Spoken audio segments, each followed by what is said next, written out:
бойни способности.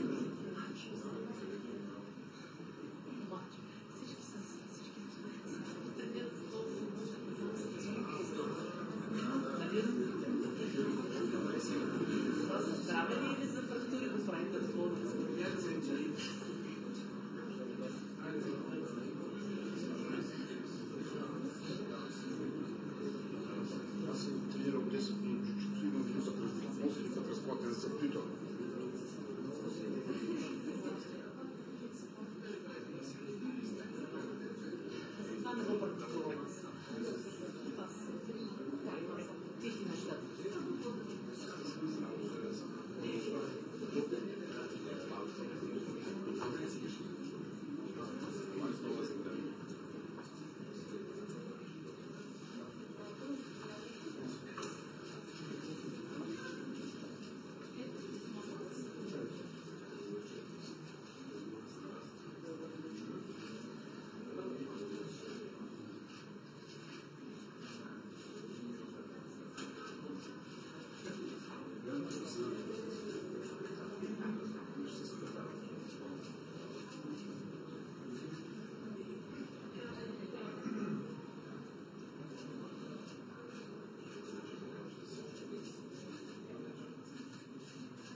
Добър ден. Добър ден на всички. Заповядайте.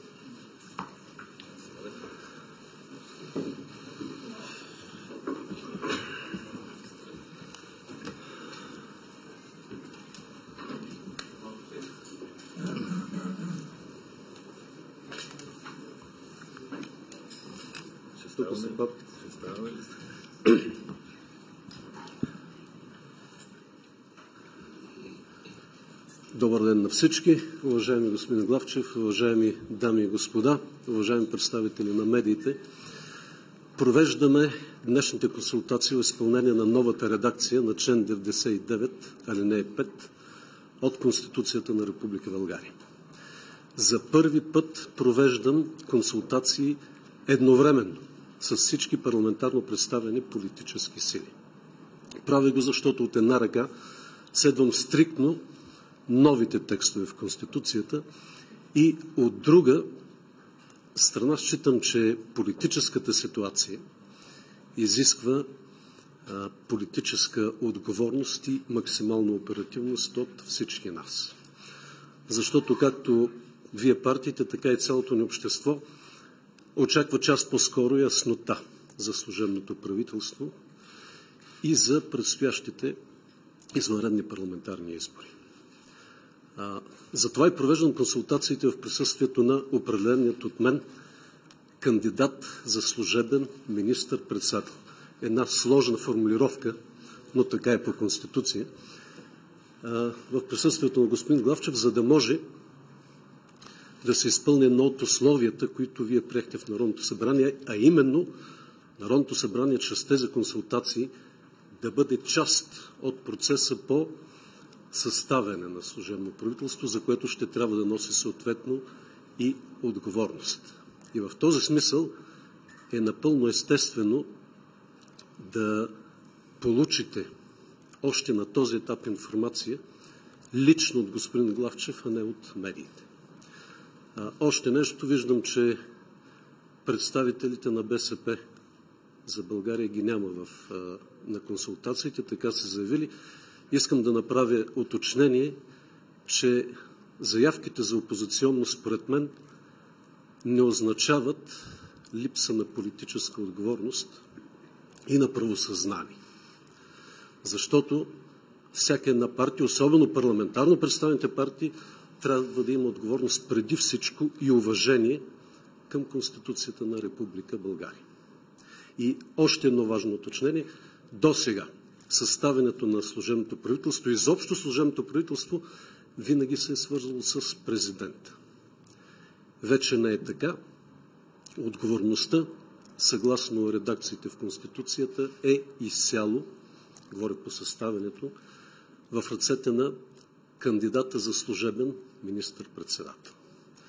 Затова и аз гарантирам, че по никакъв начин не съм се месил в избора на господин Главчев. И до най-важния момент опряхме. Уважаеми господин Главчев, заповядайте да обявите изпълнението на проучвателния мандат. И да ви благодаря, че го изпълнявате даже един ден предсрочно. Уважаеми господин президент, уважаеми представители на парламентарно представителните политически сили, уважаеми представители на медиите, на основание член 99, алинея 5 и в изпълнение от Конституцията на Република България и в изпълнение на Указ 90 от 30 март тази година, господин президент, ви представям структура и състав на служебното правителство. Винаги съм изхождал в своята работа, на каквито и позиции да съм бил, от основното, че трябва да се спазват действащите закони в страната, камо ли пък основния закон. Старал съм се в правителството, което ще ви представя, да попаднат експерти, да има приемственост и да бъде политически балансирано. След като ви представя кандидатите за служебни министри, е най-нормалното да чуем и отзивите на политическите сили. Всъщност има и такъв текст в Конституцията сега. Основната задача, разбира се, на служебното правителство ще бъде да гарантира честни избори. Това обаче не означава, че ще спре да работи в другите сектори, другите посоки. Аз казах, че европейския път на България ще бъде следван и в общи линии това е. Връчвам ви предложение. Да, заповядайте. Освен, че ще ги прочета, ще ви кажа по 2-3 реда за някои, които не познавате, макар че доста от тях са известни.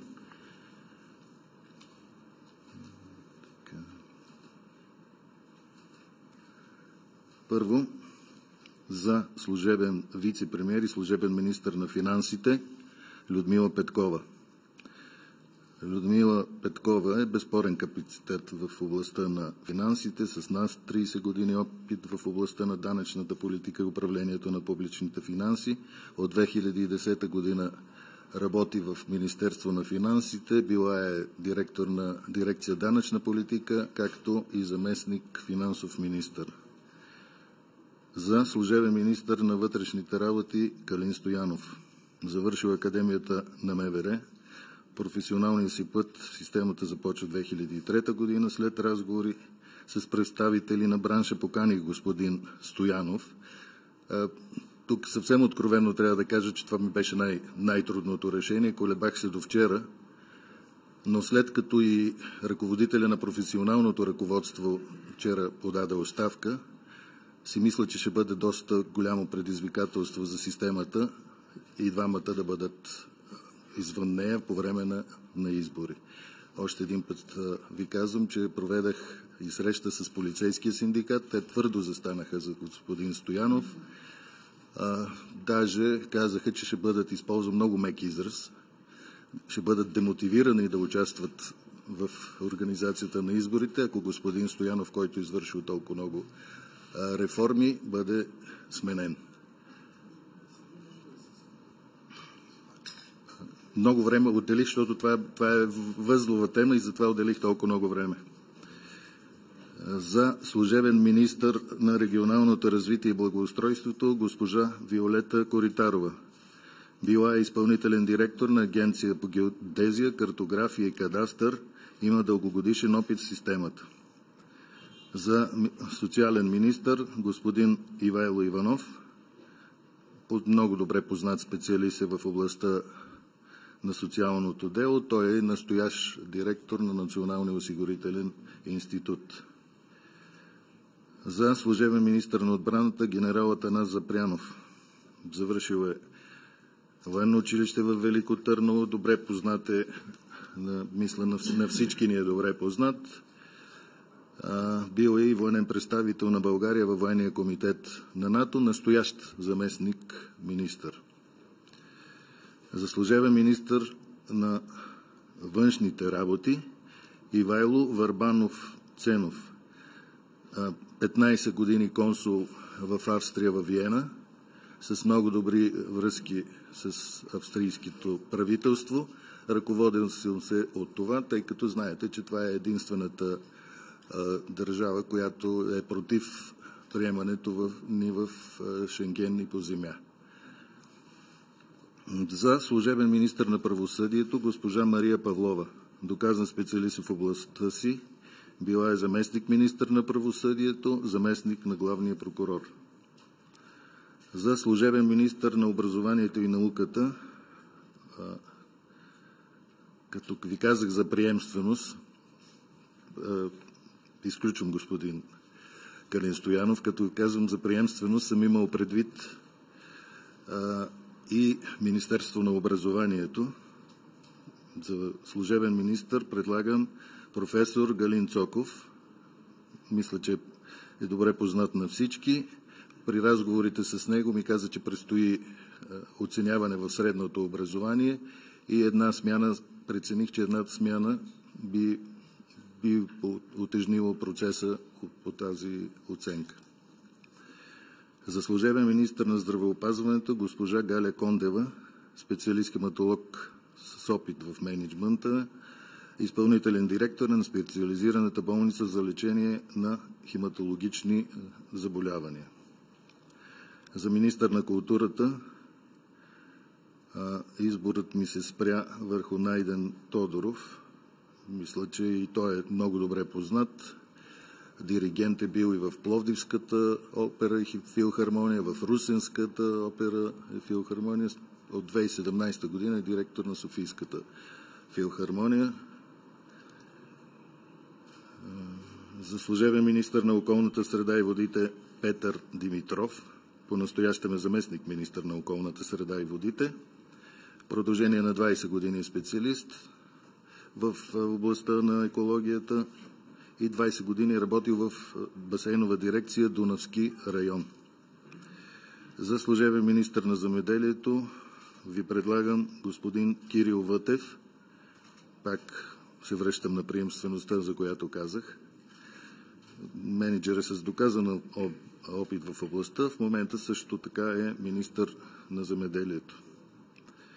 За служебен министър на транспорта и съобщението предлагам Георги Гвоздейков, сегашен министър на транспорта. Бил е народен представител, заместник-председател на Комисията по транспорт в Народното събрание и настоящ министър на транспорта. При разговорите с него той ми сподели, че предстои тук буквално до седмици да се завърши по проекта работа за вагони, които са по договор с Deutsche Bahn.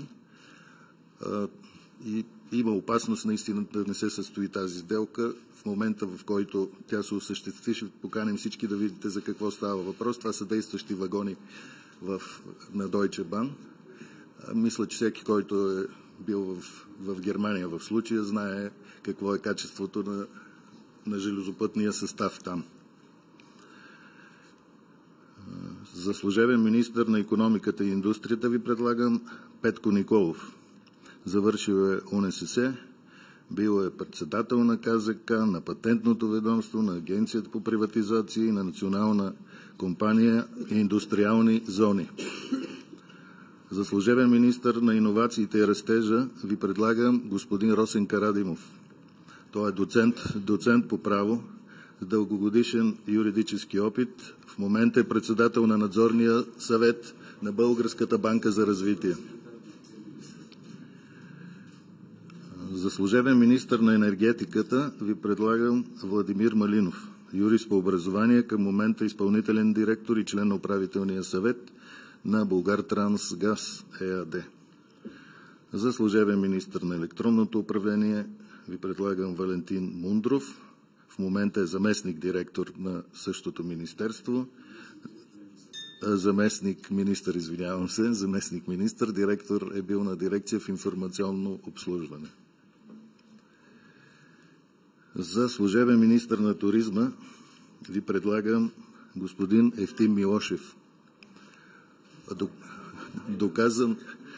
Доказан експерт и менеджер.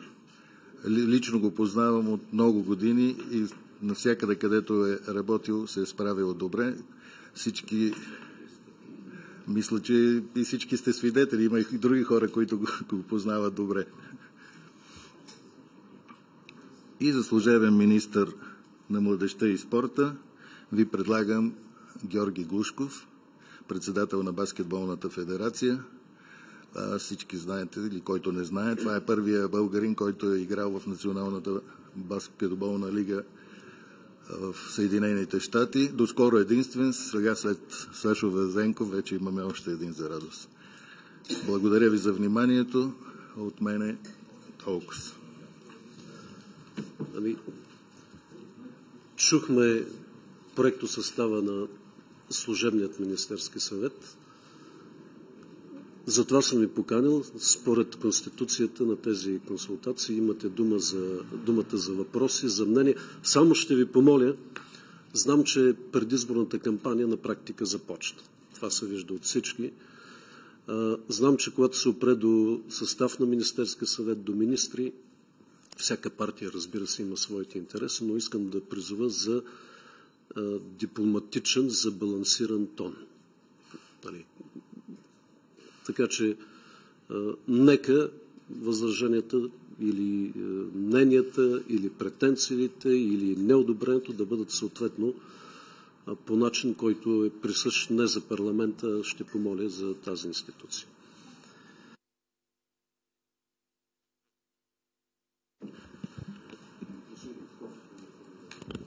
Уважаеми господин президент, радвам се, че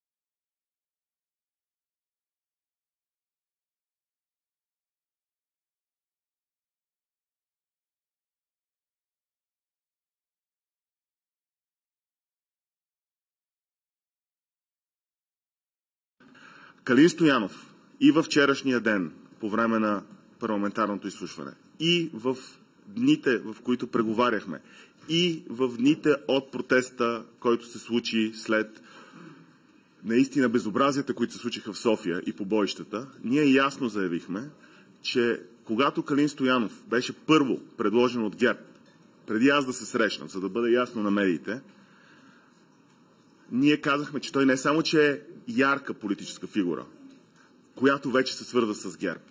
По-лошо, тя е била от тези фигури, които са имали много голяма тежест, имат абсолютно неспособността да имат собствено мнение. Имаме доказан купен вод на местните избори.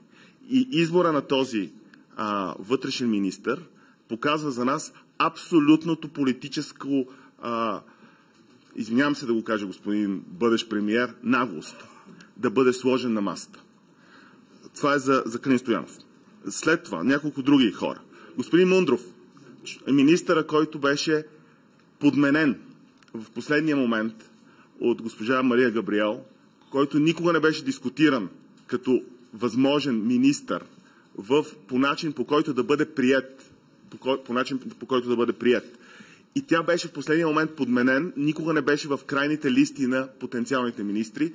Това също показва за нас абсолютно ярка политическо оцветяване на този кабинет по най-лошия начин. Там всъщност двамата министри, от които ще зависят независимите избори, са изцяло отговорност на ГЕРБ, с абсолютно голямата опасност да имаме отново хартиена бюлетина, само да нямаме електронно гласуване и едновременно с това купения вод да бъде с същите мащаби, в който го видяхме по време на местните избори. Така че ние сме не само възмутени, ние направо сме абсолютно взривени от това предложение. Сега за следващите няколко човека, които искам да споделя.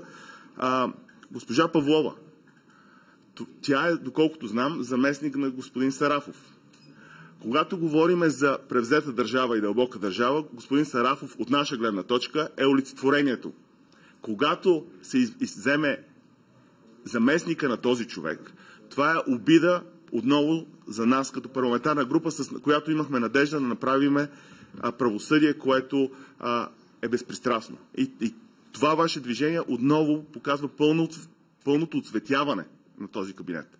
Единственият министър, който е член на Продължаваме промяната, господин Гвоздейков, аз имах дълъг разговор с него вчера и го уведомих, че ако реши да остане в този служебен кабинет, защото за нас служебните кабинети не трябва да са политически балансирани, трябва да са политически неутрални. Има голяма разлика между двете.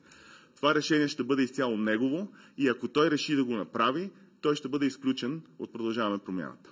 Благодаря ви. Уважаеми господин президент, уважаеми колеги, да изчакаме да се тръгнат обидените. Не случайно аз правя тези консултации в присъствието на господин Главчев. Защото да може да чуе от първо лице възраженията и претенциите на партиите.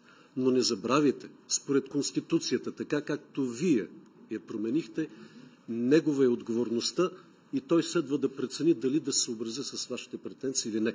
Но още нещо важно да кажа, което също ви касае. В следващите 2 дни вие имате възможността да продължите комуникацията си с него. Защото аз не мисля по никакъв начин да бавя политическия процес и моето намерение, което искам наистина тук да го обсъдим, е каквито има промени, евентуално в състава на служебния кабинет, да бъда уведомен до изхода на деня в понеделник, защото във вторник сутринта рано аз ще издам 3 указа за служебното правителство, без което не можем да проведем извънредни парламентарни избори, за европейски избори и указ за извънредни парламентарни избори 2 в 1 на 9 юни. Така че, каквито претенции има към състава на служебният кабинет, работете с господин Главчев.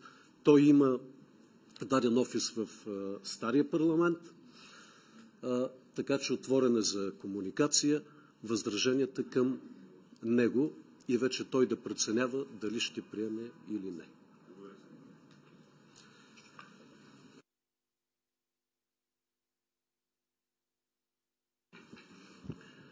Уважаеми господин президент, уважаеми колеги, аз не считам, че като гастролираща група трябва да пренасяме скандалите от пленарна зала на друго място. Няма да коментирам служебния кабинет, за разлика от колегите, аз мисля, че ни членове на ГЕРБ в него нямаме.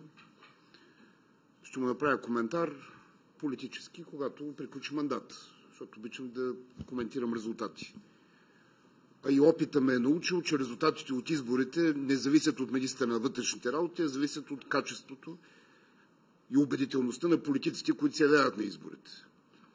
Тоест фокуса на изборния процес върху един или друг представител издава известна доза политическа безпомощност.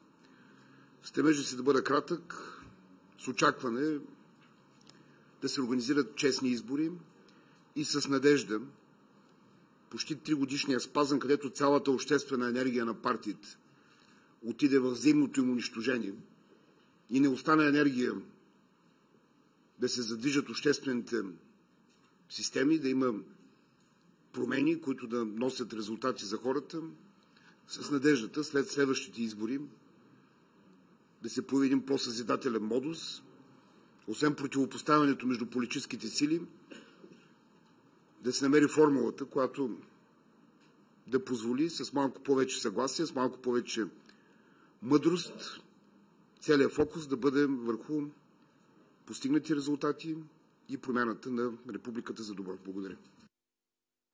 Благодаря. Други мнения? Господин Цонев, заповядайте. Благодаря ви. От името на Движението за права и свободи искам да кажа, че ние като партия, която винаги е защитавала институционалността, държавността, Конституцията и законите, се придържаме към приетите изменения в член 99. Още повече сме участвали в гласуването на тези промени и с тях сме дали правото на кандидата за служебен премиер да избере състава на Министерски съвет. В този смисъл уважаваме избора на господин Главчев. Ще осъществяваме предвидения от Конституцията парламентарен контрол. Това на първо четене, като чухме сега състава, което ни удовлетворява, е, че има фокус върху двете основни цели на държавата в момента. Приемането ни в еврозоната и в Шенген. Така че в тази посока кабинета може да разчита на нашата подкрепа. Тези две основни цели да не изгубим инерцията, тъкмо обратно да наваксаме, ако има нещо загубено. Благодаря ви. Други мнения? Заповядайте, господин Костадинов. Благодаря, господин президент. Това, което виждаме на пръв поглед, разбира се, е един добре балансиран кабинет с представители, които добре балансират между трите управлявали доскоро и все още управляващи формално държавата партии ГЕРБ, ППДБ и ДПС, защото в него фигурират имена, които в годините назад са били публично свързвани и продължават да се свързват както с ГЕРБ, така и с ППДБ, така и с ДПС. Честно казано, за мен е изненада реакцията на ППДБ, защото поне на пръв поглед това, което виждаме в момента е, че те имат поне 4 представители в този кабинет. И реакцията е леко лицемерна от тяхна страна.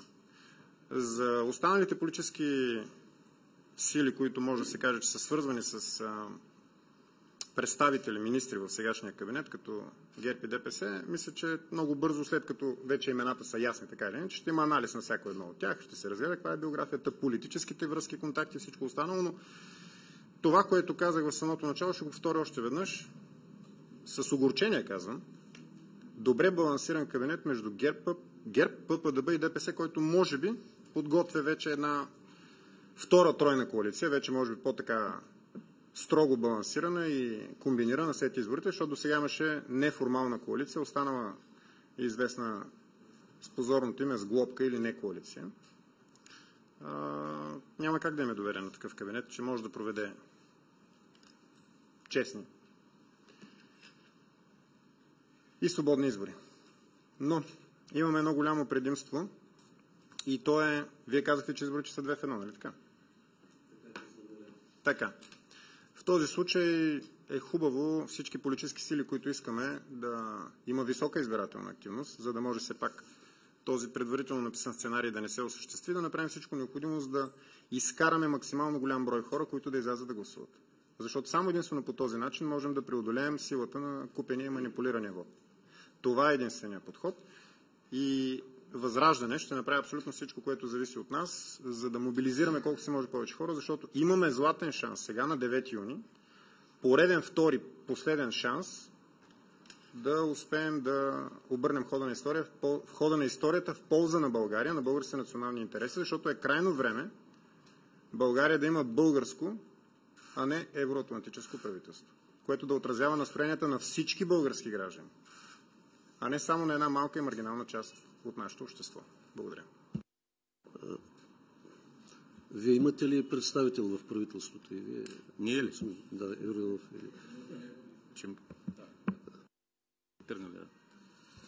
Ако закачкате Севтин Милошев, не, нямаме. Отдавна сме се разделили Севтин Милошев. Мога много неща да кажа за него, но ще се въздържа, защото няма да ви хареса. Сега, нашето мнение е, че включително тази консултация, след така направените промени в Конституцията, общо взето демонстрация на безсмисленост. С нея или без нея, служебният кабинет е такъв какъвто е. Истината е, че тези наистина глупави промени в Конституцията, които направиха колегите от ГЕРБ, ДПС и ония, които се обидиха и излязоха. Като най-голямата вина е точно на тези, които се обидиха и излязоха, защото заради комплексите на Христо Иванов тръгна да се променя Конституцията и предполагам, че сега цялото българско общество осъзнава в каква глупост сме се вкарали.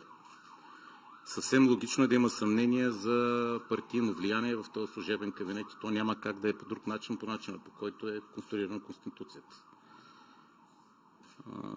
Бих казал, че този кабинет наистина е на ППДБ и на Христо Иванов, защото господин Главчев, те го избраха с техните гласове за председател на Сметната палата, следствие на което при променяйки Конституцията го направиха един от възможните кандидати. И не виждам защо Кирил Петков може би не е закусвал пици и излезе така възмутен. Защото отговорността е тяхна, основно тяхна. Те са генератора на тия промени в Конституцията, те одобриха този списък и сега се сърди като малко дете, че спаднал и се ударил. Да, така е. Когато българският народ позволява малки деца да си играят с законите, получават това.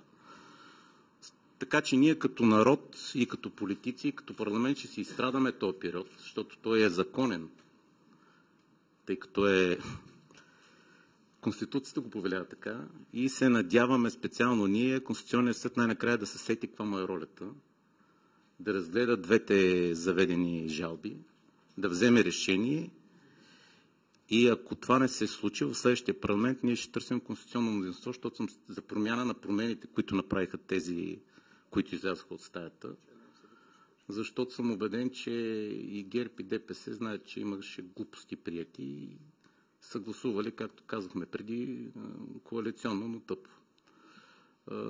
Предполагам, че ще се вземат известни поуки от това, което попаднахме всички в момента.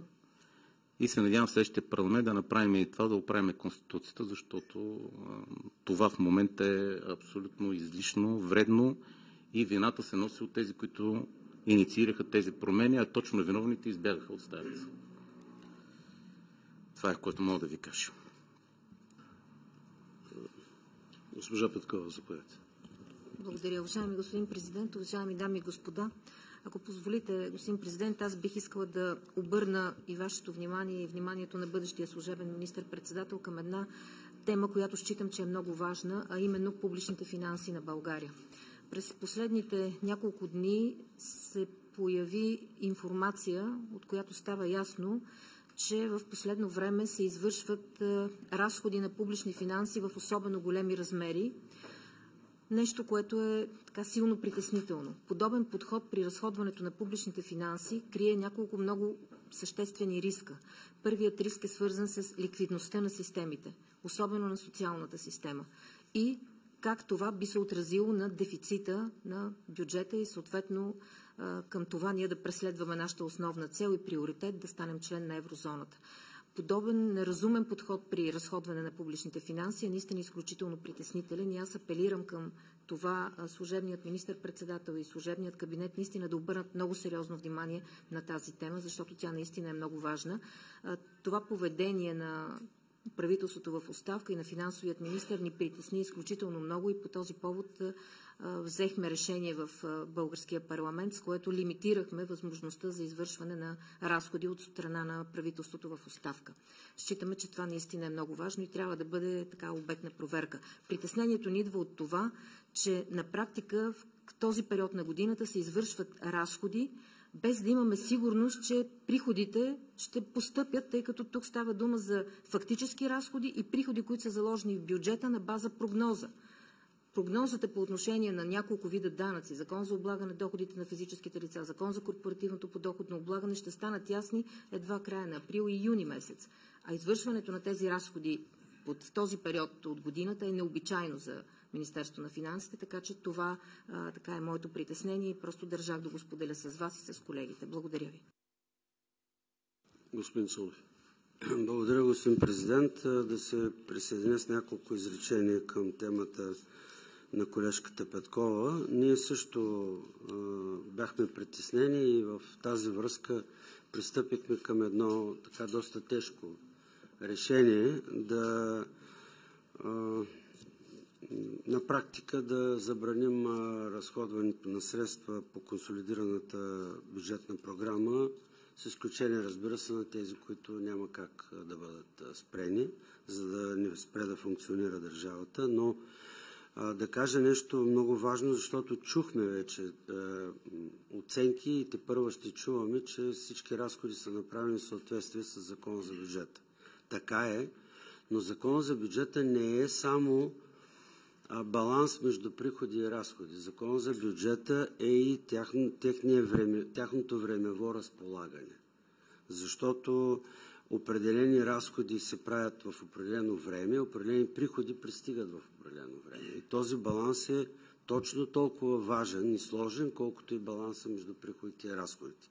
И ние видяхме, че в този момент този баланс се нарушава и това застрашава ликвидността на системата, на фискалната система, и затова в решението като повод да го вземем е именно тази нарушена ликвидност, опасността от липсата на ликвидност в бюджетната система. Затова наистина трябва да следим за тези неща и този фокус, мисля, че служебният министър-председател го е разбрал. Госпожа Петкова е много дълго време в финансите и е в течение на тези неща и се надяваме, че ще успеем да върнем така баланса, защото ние сме на крачка пред еврозоната и по никакъв начин не бива да излагаме този времеви прозорец да се затвори пред нас. Благодаря. Аз благодаря, че повдигате и важни теми, които чукат на вратата. Също искам да споделя своите притеснения относно финансите на държавата. Ние всеки ден в президентството сме в комуникации с БНБ, съдим всички тези въпроси и искам да върна вашето внимание една година назад, когато господин Донев с неговия служебен кабинет излезе и каза, че ако се продължи с популистските политики по отношение на финансите, реалният дефицит ще бъде 6,8%. Какво стана? Обвиняват го. Виждате ли, служебното правителство излезе с дефицит 6,8%, ние го направихме на 3%. Силно се притеснявам, че тези 3% дефицит в края на миналата година са резултат на значителни особени финансови гимнастики и насилствено натискане на дефицита с изпразване на Фонда за сигурност на енергийната система, където оставихме 850 милиона, с декапитализация на енергийни дружества в огромни размери, с игра с ДДС, игра с парите за общините, видяхте 1 милиард тук има, тук няма, и още много, много други неща, които трябва да бъдат щателно анализирани. Моят съвет към господин Главчев е Министерство на финансите, на служебния кабинет, да направи един щателен анализ за финансите на държавата и да излезе и ясно да обяви за какво става въпрос. Защото този така насилствено наложен 3% дефицит с редица, както казах, гимнастики, има опасност тази година да избие нагоре. Както и инфлацията. Така че това е едно от нещата, които трябва да следи парламента. И тук господин Костадинов много правилно каза, ние трябва да се борим всичките за повишена избирателна активност, но това до голяма степен зависи и от работата на парламента. Ние сме в нова ситуация. По досегашната конституция трябваше в момента, в който издавам указ за служебно правителство, и да разпусна парламента. Сега обаче парламента ще работи до край. И аз също споделям своите притеснения, защото парламентът от тук нататък влезе в режим анкетна комисия, контраанкетна комисия. И ако така ще продължава да работи парламента, най-много да понижи избирателната активност. Така че, според мен, това е отговорност на всички партии, включително тези, които не дойдоха и тези, които напуснаха.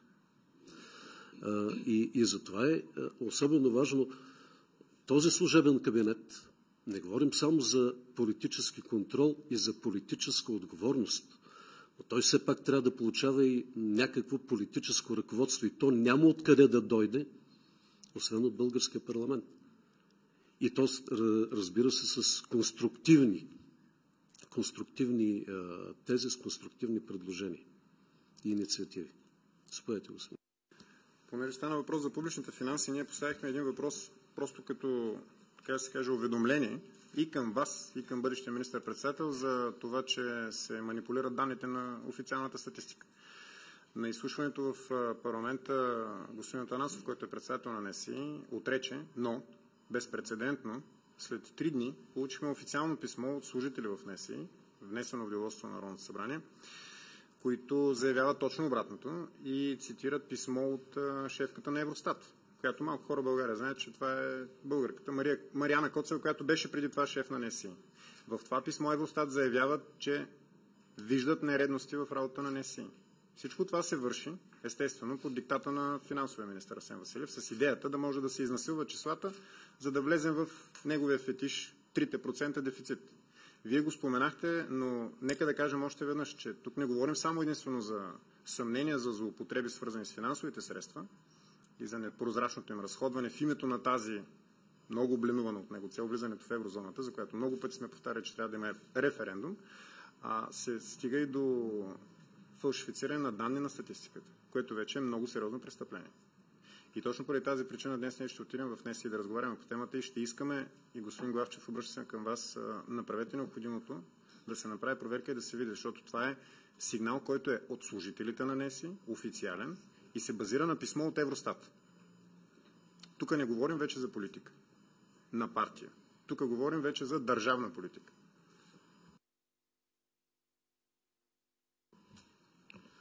Благодаря ви, господин президент. Господин президент, днешното събитие според мен по-скоро играе ролята на едно огледало, в което ярко се отразява глупостта на Продължаваме промяната Демократична България. защото в крайна сметка ние днес сме при вас на среща заради резултат от тяхните политически действия по отношение на Конституцията. Със съжаление го казвам и към другите политически формации тук, ГЕРБ, СДС и ДПС, които може би наистина коалиционно, замаскиране под общия евроатлантизъм, се опитаха да посегнат на, на най-важния закон в държавата.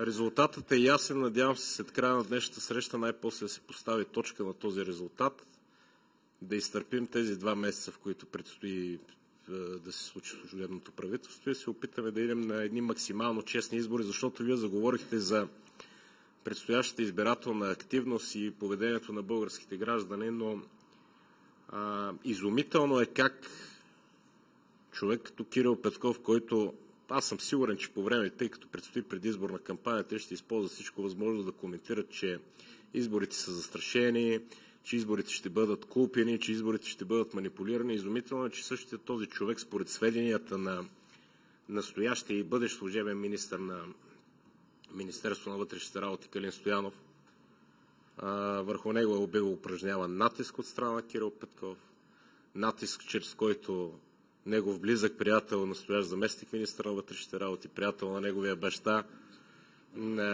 е било направено всичко възможно такъв човек да бъде назначен за ръководител на предизборния щаб на предстоящите избори, което е скандално, защото господин Кирил Петков като какъв осъществява такъв натиск.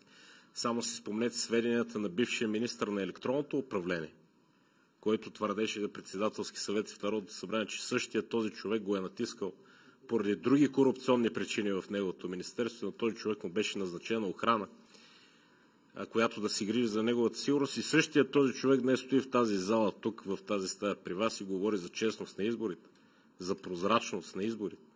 Това е скандално. Такива хора са вредни за българската политика, господин президент. И тук аз съм сигурен, че наистина господин Главчев няма никаква вина, тъй като господин Главчев е човека подкрепен от всичките тези формации до момента в професионалния му път и на него му предстои по-скоро административната тежест да изнесе тези 2 месеца по възможност, така че България да иде по възможност на едни честни избори. Така че много се надявам българските граждани да си направят правилните изводи и когато след 2 месеца отидат на избори, наистина да отсъдят спрямо заслуженото. Това, което заслужава всяка една от тези политически партии, които посегнаха на, за мен, най-важния и независим закон в тази държава. Благодаря.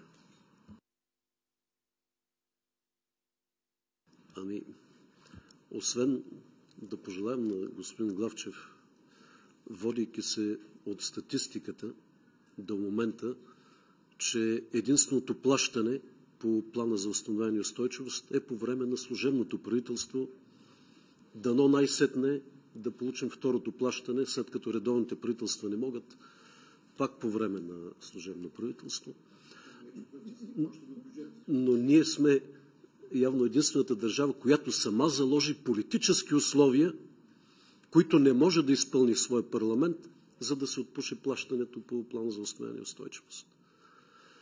И освен това, по време на служебното правителство на господин Донев, единственият съществен документ, който се постигна до момента за еврозоната, това е меморандумът за сечене на монети, където са дълги политически разговори, включително и от моя страна, с Кристин Лагард, с Паскал Донахю, с Валдис Домбровскис, ние получихме одобрението на всички държави от еврогрупата. И това за сега е документ, постигнат пак от служебно правителство, така че пожелавам на господин Главчев да направи крачки напред, но разбира се, без подкрепата на българския парламент това ще бъде много трудно. И да обърна внимание на още един факт. По стечение на обстоятелствата аз до момента правих 5 клетви на 5 служебни правителства тук в президентството. Но имаме вече друга ситуация, според която намира приложение член 109 от Конституцията, който казва, че правителството полага клетва пред Народното събрание.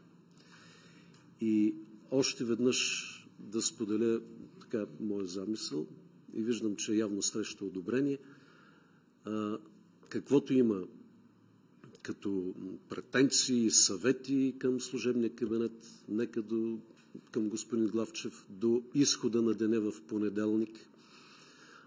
Аз ще вляза в комуникация тогава с него, наистина има ли някаква промяна, и ако няма промяна, или съответно ако има, във вторник рано сутринта ще разпиша указа за служебният кабинет и двата други укази за европейски избори и за избори за национален парламент, след което ще призова, ще говоря и с господин Желязков, председателя на парламента, правителството да положи клетва в Народното събрание, както е член 109, и оттам нататък същия ден да може да бъде извършена смяната.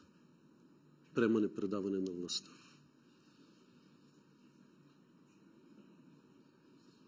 Възражения по тази процедура има ли или други мнения? Отиваме на избори 2 в 1 на 9 юни, с което силно се надявам наистина да има по-голяма избирателна активност, да не разкарваме хората 2 пъти до урните и все пак да спестим средства, на което надявам се и господин Главчев много държи. Добре.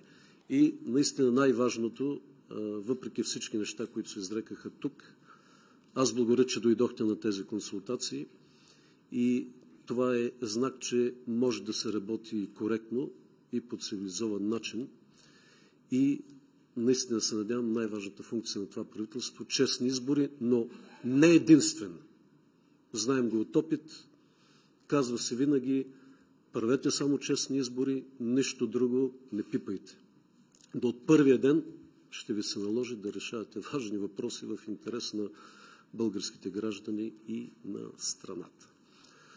Благодаря още веднъж. Приятен ден.